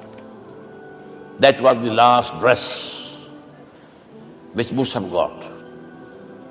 تو یہ لوگ جو تھے محمد رسول اللہ والذین معہ، یہ ساتھی حضور کے جنہوں نے حضور کے مشن میں آپ کا ساتھ دیا۔ اور ایک خاص مرحلے کا تو میں آپ کے سامنے ذکر ہی کر دوں، اس لیے کہ دین کی اقامت، دین کا غلبہ، اس میں تو جہاد اور قتال آئے گا لا محالہ۔ Nobody is going to allow you to change the system۔ اگر سسٹم بدلتا ہے تو اس کے ساتھ جو مفادات بدلتے ہیں وہ ختم ہو جاتے ہیں، جو پریولیجز ہیں وہ ختم ہو جاتے ہیں۔ لہذا جب غزوہ بدر کا مرحلہ آیا ہے، حضور نے مجلس شورا منعقد کی، اور آپ نے جو وحی سے آپ کو بتا دیا گیا تھا، دیکھو ایک قافلہ آ رہا ہے شمال سے، مال غنیمت سے لدا پھدا ہے، اور 50 صرف اس کے ساتھ محافظ ہیں۔ ایک لشکر آ رہا ہے جنوب سے، ریل کانٹے سے لیس، اور اللہ نے وعدہ کیا ہے کہ ایک پر ضرور تمہیں فتح دے گا، بتاؤ کدھر چلے۔ یہ اصل میں کسی بھی سپہ سالار کے لیے وقت ہوتا ہے کہ اپنے ساتھیوں کے مورال کا اندازہ کرے۔ کچھ ہوں گے ہم جیسے کمزور بھی، انہوں نے کہا کہ حضور پہلے قافلے کی طرف چلے، آسانی سے فتح بھی ہو جائے گی اور ہتھیار مل جائیں گے ہمیں، ہمارے پاس تو ہتھیار بھی نہیں ہے، گنتی کے لوگوں کے پاس تلواریں بھی نہیں سب کے پاس، تو 50 آدمیوں کے ہتھیار تو ملیں گے، پھر لشکر سے نپٹ لیں۔ اب حضور کہہ رہے ہیں اشیرونی اشیرونی اشیرونی۔ حضرت مقداد بن اسود کھڑے ہوتے، حضور ہمیں موسیٰ کے ساتھی نہ سمجھیے جنہوں نے کہہ دیا تفذب انت وربک فقاتلا انا ہاہنا قاعدون۔ ہم موسیٰ کے ساتھی نہیں ہیں، ہم آپ کے جانثار ہیں۔ آپ جو آپ کی نیت ہے آپ بسم اللہ کیجیے، ہم آپ کو کیا پتہ ہمارے ذریعے آپ کو اللہ تعالیٰ آنکھوں کی ٹھنڈک عطا فرمائے۔ حضور پھر فرمایا مجھے مشورہ دو، مجھے مشورہ دو۔ تب خیال آیا سعد ابن عبادہ رضی اللہ تعالیٰ عنہ کو، جو رئیس انصار تھے، ہو نہ ہو یہ ہماری طرف روئے سخن ہے، کیونکہ بیعت عقبہ ثانیہ جس کے نتیجے میں ہجرت ہوئی ہے اس میں طے یہ ہوا تھا کہ اگر یہ مکے والے مدینے پر حملہ آور ہوں گے آپ کو ختم کرنے کے لیے، ہم آپ کی حفاظت ایسے ہی کریں گے جیسے ہم نے بیوی بچوں کی۔ اور ابھی مدینے پر حملہ ہوا نہیں ہے، حضور پری ایمپٹ کر رہے ہیں، باہر نکل کر مقابلہ کرنا چاہ رہے ہیں، تو گویا کہ انصار کور نہیں ہوتے اس کے اندر، اس لیے بار بار اشیرونی، مجھے مشورہ دو۔ اب سعد بن عبادہ کھڑے ہوتے ہیں، کأنک تعنینا یا رسول اللہ صلی اللہ علیہ وسلم، اے اللہ کے رسول شاید آپ کا روح سخن ہماری جانب ہے، فإنا آمنا بک وصدقناک، ہم آپ پر ایمان لا چکے ہیں، ہم نے آپ کی تصدیق کی، اب ہمارے پاس چوائس کون سا ہے؟ اگر آپ آگے چلیں ہم پیچھے چلیں گے، اگر برق الغباد تک پہنچیں گے ہم اپنی اونٹنیوں کو دبلا کر دیں گے، یمن کا آخری شہر جو ہے برق الغباد، اور اگر آپ ساحل سمندر پر کھڑے ہو کر اپنی سواری سمندر میں ڈالیں گے ہم بھی ڈال دیں۔ بہرحال یہ مراحل ہیں کہ جن سے گزر کر حضور نے اللہ کے دین کو غالب کیا اور قائم کیا، اور اس ہر سطح پر، ہر مرحلے پر صحابہ کرام نے آپ کا ساتھ دیا، جہاں آپ کا پسینہ گرا وہاں انہوں نے اپنے خون کی ندیاں بہا دی۔ محمد رسول اللہ والذین معہ اشداء علی الکفار رحماء بینہم، یہ ہے در حقیقت عظمت محمد صلی اللہ علیہ وسلم۔ آج کے دور میں سمجھ لیجئے اچھی طرح، یہ دور جس کا کہ فاتح ہے حضور، فاتح سے مطلب افتتاح کرنے والے، اس دور میں اجتماعی نظام کی اصل اہمیت ہے۔ اجتماعی نظام غلط ہے، ایکسپلائٹیٹو ہے، تقسیم دولت کا نظام غلط ہے۔ کیا ہوگا؟ ایک طرف دولت جمع ہوگی، ایکومولیشن آف ویلتھ، ایک طرف بھوک، افلاس، فاقہ ہوگا۔ شاہ ولی اللہ دہلوی کہتے ہیں کہ جس معاشرے میں تقسیم دولت کا نظام غلط ہو جائے، یہ دو دھاری تلوار ہے، دو دھاری، دونوں طرف کاٹتی ہے۔ ایک طرف دولت جمع ہوگی تو عیاشیاں ہوں گی، بدماشیاں ہوں گی، گلچرے ہوں گے، وہ بھی خراب، معاشرے کے لیے خراب، اور ایک طرف فقر ہوگا اور بھوک ہوگی اور فاقہ ہوگا، یہ بھی خراب۔ اس لیے کہ حضور فرماتے ہیں کاد الفقر ان یکون کفرا، فقر تو انسان کو کفر کی حد تک پہنچا دیتا ہے، لہذا فقر کو کل نظام کو توڑنا ہوگا۔ یہ الفاظ شاہ ولی اللہ دہلوی رحمۃ اللہ علیہ کے، جو 12ویں صدی ہجری کے مجدد۔ اس نظام کو بدلنا، اب آپ سوچئے حضور صلی اللہ علیہ وسلم نے جب اپنے اس مشن کی تکمیل کر لی، تو میں اب دو باتیں آپ کو بتا رہا ہوں۔ چونکہ حضور کی بعثت صرف عرب کے لیے نہیں تھی، صرف عربوں کے لیے نہیں تھی، صرف ملک عرب کے لیے نہیں تھی۔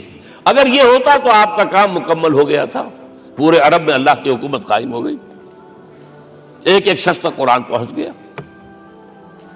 لیکن 5 جگہ قرآن میں آیا ہے وَمَا أَرْسَلْنَاكَ إِلَّا كَافَّةً لِلنَّاسِ بَشِيرًا وَنَذِيرًا،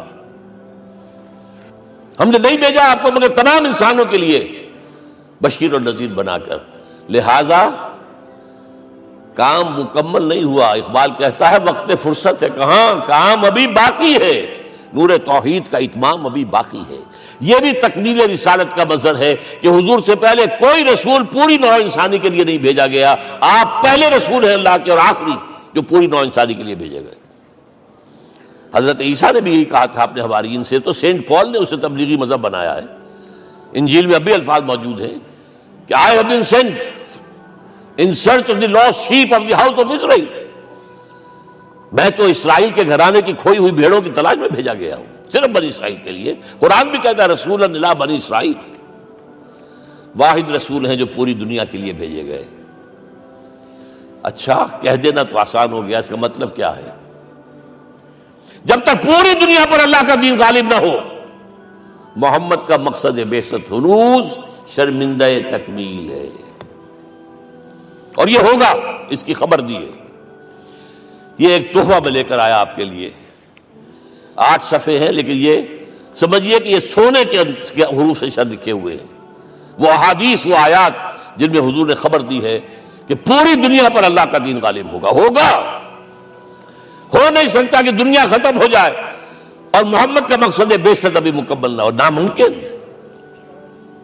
جن آیات کو پڑھیے، ان میں پھر احادیث پڑھیے۔ میں صرف 2 حدیثیں آپ کو سنا دوں۔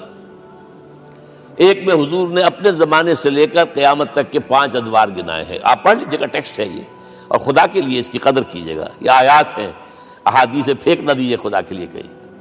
اور اس کے اندر جو ہے اس وقت کے جو مایوسی کے اندھیارے ہمارے اوپر چھائے ہوئے ہیں، اس کا علاج ہے کہ نہیں، اور بھی دور فلک ہیں ابھی آنے والے، ناز اتنا نہ کریں ہم کو ستانے والے۔ بہرحال حضور نے جب اپنا مشن عرب کی حد تک مکمل کر لیا، تو اب ایک بات نوٹ کیجئے خطبہ حجۃ الوداع 1.25 لاکھ کا مجمع.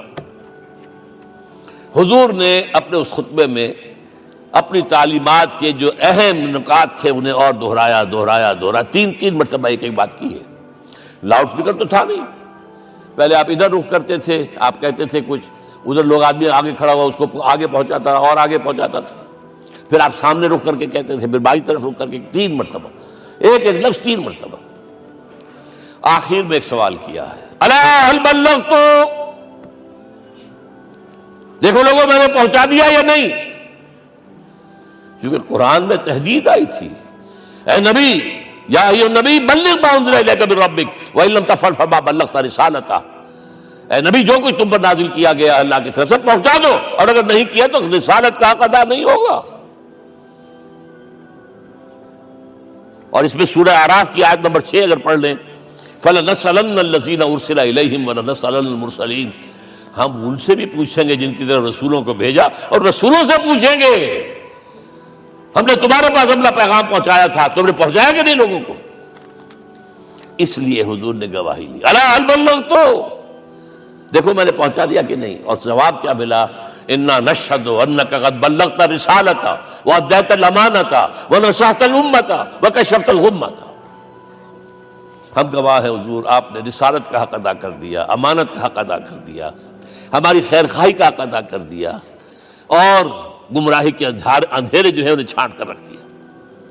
اب آپ نے آسمان کی طرف نگاہ کی, انگشت شہادت سے وہی 3 مرتبہ, اللہم اشہد اللہم اشہد اللہم اشہد, اللہ تو بھی گواہ ہے, یہ مان رہے. یہ ہے سائی آف ریلیف. یہ بوجھ جو میرے کندھے پر آیا تھا, انا سنلقی علیک قولا ثقیلا, یہ اب منتقل ہو گیا, اب امت کو منتقل ہوا.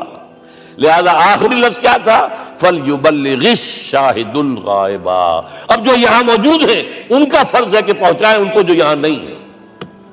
میں صرف تمہارے لیے رسول نہیں ہوں, ایک فرد نوع بشر تک دنیا میں جو اس وقت ہے, اور ایک فرد نوع بشر جو آخر تک آئے گا قیامت تک, اس تک قرآن پہنچانا تمہارے ذمہ ہے. ہم نے نہیں پہنچایا, اسی لیے آج ہم اللہ کے عذاب میں ہیں. آج کیوں ذلیل کے کل تک نتی پسند گستاخی فرشتہ ہماری جناب میں. 1.5 بلین مسلمان, لیکن عزت نام کی کوئی شے ہے؟ G7 G9 G11 G13 G15, کوئی مسلمان بھی ہے ان میں؟ نہ 3 میں نہ 13 میں, نہ G7 میں نہ G15 میں, نن. اتنی بڑی تعداد, سیکیورٹی کونسل میں کسی سیٹ کی امید ہے؟ نن. آپ کے وسائل پر ان کا قبضہ ہے, آپ کی ٹیکسیشن کے احکام وہاں سے آ رہے ہیں. ریٹ بڑھاؤ, چینی کے اس کے بڑھاؤ, اور فلاں کے بڑھاؤ, اور بجلی کے بڑھاؤ, اور تیل کے بڑھاؤ. کیا ہو رہا ہے؟ کیوں ذلیل ہے؟ اور نمبر 2, آج دنیا میں خون اگر بہ رہا ہے تو صرف مسلمان کا ہو گیا. مانند آب ارضا مسلمان کا لہو. 60 سال سے کشمیر اور فلسطین, پھر درمیان میں صومالیہ, چچنیا, کوسوو, یہ سب بوسنیا, پھر آپ کو معلوم ہے فلپائنس, پھر جو کچھ ہوا افغانستان میں, اور جو کچھ ہوا اب ہو رہا ہے, جو کچھ ہوا عراق میں. یہ کیوں ہے؟ We are criminals number 1. We have not done our duty. ہم نے قرآن کو اپنا امام نہیں بنایا, دوسروں کے سامنے کیا پیش کریں گے؟ ہمارا اپنا سارا نظام سود کے اوپر مبنی ہے. بہرحال پہلا فرض یہ ہے, اب اس کو پہنچاؤ, اور یہاں تک فرمایا بلغوا عنی ولو آیۃ, پہنچاؤ میری جانب سے چاہے ایک ہی آیت. preach on my behalf. یہ کام جو ہے, جو کہا گیا تھا, واقعہ یہ کہ میں 50 برس سے کر رہا ہوں, یہ آج کی بات نہیں ہے. تکمیل اور تدوین فن میں جو بھی حفیظ کا حصہ ہے, نصف صدی کا قصہ ہے, 2-4 برس کی بات نہیں. میں میڈیکل کالج کے زمانے سے درس قرآن دے رہا ہوں. جب یہ طلبہ کے اجتماعات کے درمیان درس قرآن ہوتا تھا, جماعت اسلامی کا رکن تھا تو درس قرآن ہوتا تھا, اور اس کے بعد سے میری زندگی کا بیشتر وقت اس میں لگا, بیشتر اور بہتر. یہ حضور کا حکم ہے, پہنچاؤ میری جانب سے چاہے ایک آیت پہنچاؤ. اچھا, نمبر 2, اب حکم دیا گیا, اس کی مثال میں دے رہا ہوں آپ کے سامنے. جب ایران کے ساتھ جنگ شروع ہوئی ہے تو سپہ سالار افواج ایران رستم نے وفد بلایا اے عربو، تم پہلے بھی ہم پر حملے کیا کرتے تھے، لیکن پہلے لوٹ مار کر کے واپس چلے جاتے تھے۔ یہ جان لیجئے یہ ہسٹری کا ایک موقع ہے خاص کہ ایک سیٹلڈ سویلائزیشنز ہوتی ہیں اور ایک وہ جو رہتے ہیں سطح مرتفع پر، وہاں پانی نہیں ہوتا، وہ فصل کہاں سے آ جائے گی، یا ریگستان میں جو وہاں بستے ہیں وہ کیا کرتے ہیں، وہ وقتاً فوقتاً جاتے ہیں، جپٹا مارتے ہیں، لوٹ مار کرتے ہیں، لے کر وہاں سے دولت آتے ہیں، اسی پر ان کی گزارا تھا۔ تم پہلے بھی آیا کرتے تھے، لوٹ مار کر کے چلے جاتے، اس دفعہ پیچھا بھی چھوڑ رہے، وجہ کیا؟ ایسی پیاری، یہ کئی روایتوں میں آیا ہے، الفاظ مختلف ہو سکتے ہیں۔ جو مسلمان وفد کا سربراہ تھا اس کا جواب سنیے، انا قد ارسلنا، دیکھو رستم پہلے ہم خود آتے تھے، اب ہمیں بھیجا گیا ہے، اللہ نے بھیجا محمد کو، محمد نے بھیجا ہمیں صلی اللہ علیہ وسلم۔ کس لیے؟ لنخرج الناس من ظلمات الجہالت الى نور الایمان ومن جور الملوک الى عدل الاسلام، اس لیے بھیجا گیا ہمیں کہ نوع انسانی کو شرک اور کفر کی جہالتوں سے نکال کر ایمان کی روشنی میں لائیں اور بادشاہوں کے ظلم و ستم کے پنجے سے نجات دلا کر عدل اسلام۔ دیکھو ہمارا خلیفہ چٹائی پر بیٹھتا ہے عمر رضی اللہ تعالی عنہ، اس کے تو کوئی خدم و حشم نہیں ہے، کوئی باڈی گارڈ نہیں ہے۔ ایک آیا تھا سفیر ایران کا، مدینے میں آ کر گھوما پھرا، کوئی محل نظر نہیں آیا اسے، پوچھتا ہے مسلمانوں سے اینا ملک، بھائی تمہارا بادشاہ کہاں ہوتا ہے؟ جواب ملا لیس لنا ملک بل لنا امیر، ہمارا کوئی بادشاہ نہیں، ہمارا امیر ہے۔ کہاں ہے بھائی؟ ہمارے بیت المال کے کچھ اونٹ گم ہو گئے تھے کہ بھائی ملے نہیں، ہمارا خلیفہ تلاش کرنے گیا۔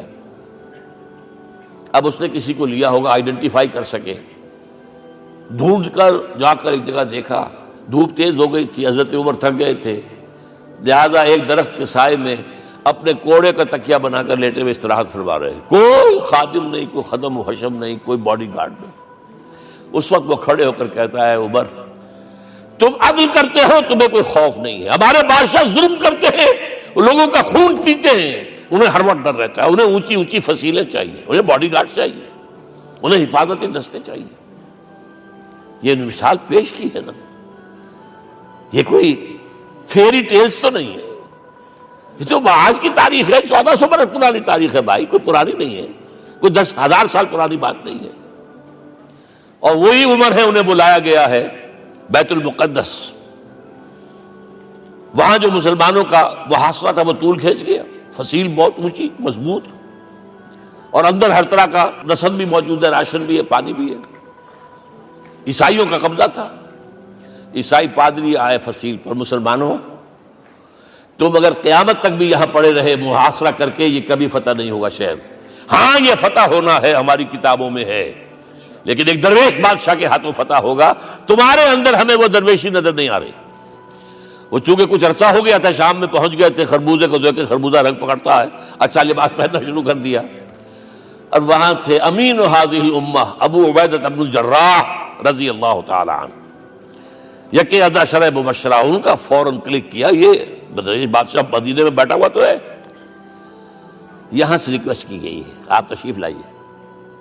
اب 700 میل کا سفر ہے، کوئی ذاتی سفر نہیں، کسی بیٹے کے کنووکیشن میں کے لیے نہیں گئے ہیں، کوئی انٹوریج نہیں ہے، کچھ نہیں، ایک اونٹ، ایک خادم، اور اسی اونٹ پر راستے کا راشن، لہذا ایک آدمی بیٹھ سکتا ہے۔ اب ایک منزل خلیفہ اوپر تشریف فرما ہے اور خادم ہاتھ پکڑ کر آگے چل رہا، اگلی منزل خادم اوپر بیٹھا ہے اور خلیفہ ہاتھ پکڑ کے آگے چل رہا ہے۔ جب آخری منزل آئی ہے تو باری ہو گئی اس خادم کی، اس نے ہاتھ جوڑ دیے، خدا کے لیے لوگ دیکھیں گے، مجھے ماریں گے، تمہیں شرم نہیں آئی؟ خلیفۃ المسلمین جو ہے وہ آگے آگے تمہارے چل رہے تھے، تم براجمان تھے۔ حضرت عمر نے ڈانٹ پلائی، اب دوڑو دوڑو، نہیں، باری تمہاری ہے۔ وہ بیٹھا ہوا اوپر، حضرت عمر پھنکیل پکڑ کر آ رہے ہیں، اور بیچ میں کہیں کیچڑ آ گیا تھا، جوتیاں بھی ہاتھ میں پکڑی ہوئی ہیں۔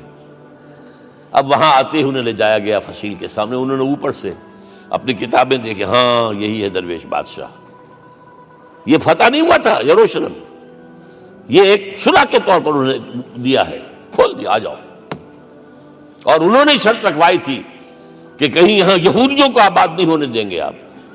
حضرت عمر نے اتنی رعایت کی تھی یہودیوں کے لیے کہ وہ یہاں آئیں، اپنے مقدس مقامات کی زیارت کر کے جا سکتے ہیں، لیکن یہاں سیٹل نہیں ہو سکتے، اس لیے وعدہ تھا۔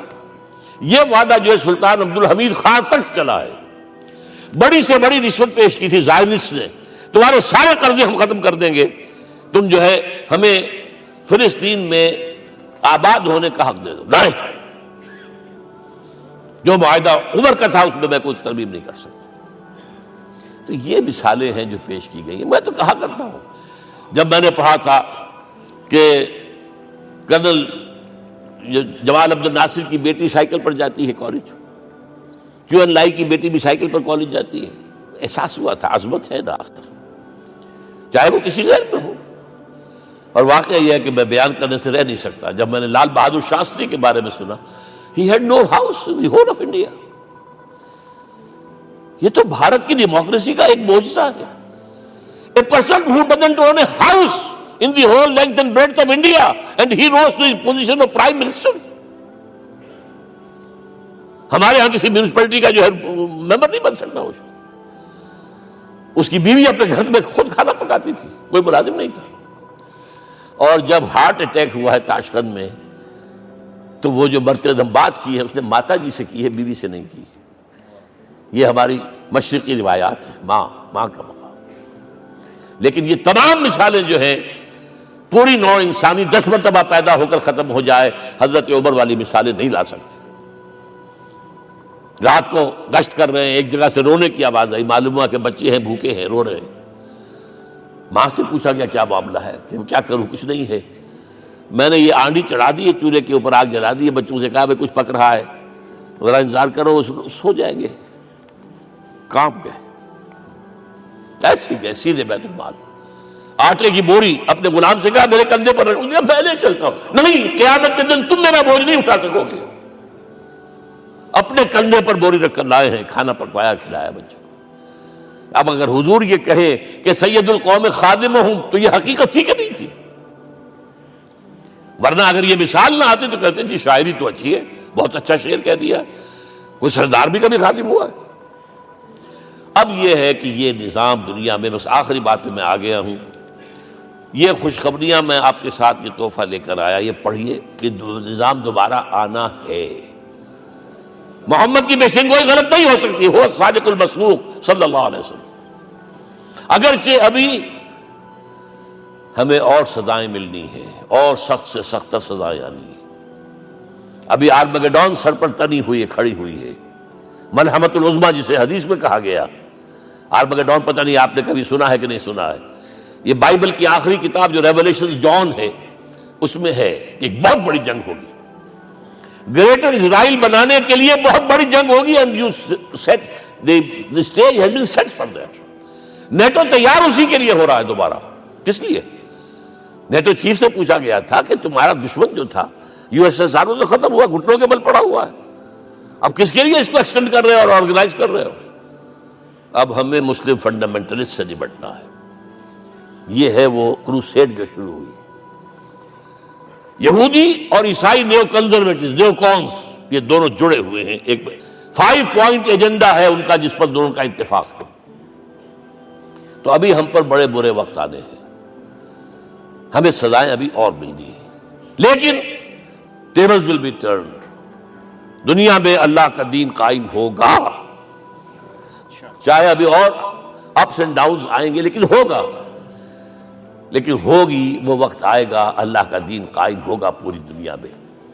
ایک حدیث میں آپ کو سنانے چلا تھا، حضرت ثوبان سے رضی اللہ تعالیٰ عنہ، مسلم شریف کی روایت ہے، حضور نے فرمایا ان اللہ زوالی الارض، اللہ نے میرے لیے پوری زمین کو لپیٹ دیا، فرائیت مشارقہا و مغاربہا، میں نے اس کے سارے مشرق دیکھ لیے، سارے مغرب دیکھ لیے، وَإِنَّ أُمَّتِي سَيَبْلُغُ مُلْكُهَا مَا زُوِّئَ لِي مِنْهَا، میری امت کی حکومت ان تمام علاقوں پر قائم ہو کر رہے گی جو اللہ نے زمین کو لپیٹ کر مجھے دکھا دی ہے.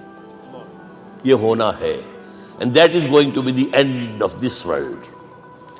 آرمگڈون بھی آ جائے گی پہلے, ملحمت العظمیٰ بھی آئے گا, سزائیں بھی ملیں گی, بالآخر وہ ہوگا. لیکن آخری بات, میرے اور آپ کے لیے مسئلہ لمحہ فکریہ کیا ہے؟ میں اور آپ کہاں کھڑے ہیں؟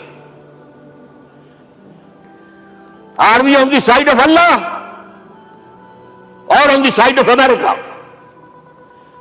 بہرحال یہ تو جو اپس اینڈ ڈاؤنز آنے ہیں, میرے اور آپ میں سے ہر شخص کے سوچنے کی بات یہ ہے, یہ تو انقلاب تو آئے گا, حضور کے ذریعے سے آیا, کچھ لوگ حضور کے ساتھی بن گئے, ان کی دنیا بن گئی, آخرت بن گئی, قیامت میں کے بعد جو کچھ ملنا ہے اللہ تعالیٰ روح و ریحان و جنت النعیم. کچھ رہ گئے کہ چاہے سگا چچا تھا محروم رہ گئے, ابو لہب. آج بھی یہ قافلہ ادھر چل رہا ہے. اقبال نے بالکل ٹھیک کہا ہے کہ دنیا کو ہے پھر مار کا روح و بدن پیش, تہذیب نے پھر اپنے درندوں کو ابھارا, اللہ کو پابر دیے مومن پہ بھروسہ, ابلیس کو یورپ کی مشینوں کا سہارا. اور صحیح کہا ہے, آخری بات جو کہہ رہا ہوں, ایک نقطہ میرا رہ گیا ہے, وَاتَّبَعُوا النُّورَ الَّذِي أُنزِلَ مَعَهُ, چوتھی بات, اور یہ کہ وہ لوگ جو اس نور کا اتباع کریں گے کہ جو ان کے ساتھ نازل کے قرآن, اس لیے کہ قرآن ہی ذریعہ ہے, اعلیٰ انقلاب ہے. قرآن انسانوں کو بدلتا ہے, افراد کو, افراد مل کر جماعت بن کر وہ جو انقلاب برپا کرتے ہیں. بٹ انڈیویجول چینج, اقبال کے الفاظ میں چوں بجا در رفت جہاں دیگر شود, یہ قرآن اگر کسی کے باطن میں اتر جاتا ہے تو اس کے اندر انقلاب آ جاتا ہے. He is a change person from within. وَاتَّبَعُوا النُّورَ الَّذِي أُنزِلَ مَعَهُ. لیکن آخری دور کے بارے میں چند اشعار سنا رہا ہوں. شب گریزاں ہوگی آخر جلوہ خورشید سے, یہ چمن معمور ہوگا نغمہ توحید سے, ہو کر رہے گا. اور پھر دلوں کو یاد آ جائے گا پیغام سجود, پھر جمی خاک حرم سے آشنا ہو جائے گی. اور آنکھ جو کچھ دیکھتی ہے لب پہ آ سکتا نہیں.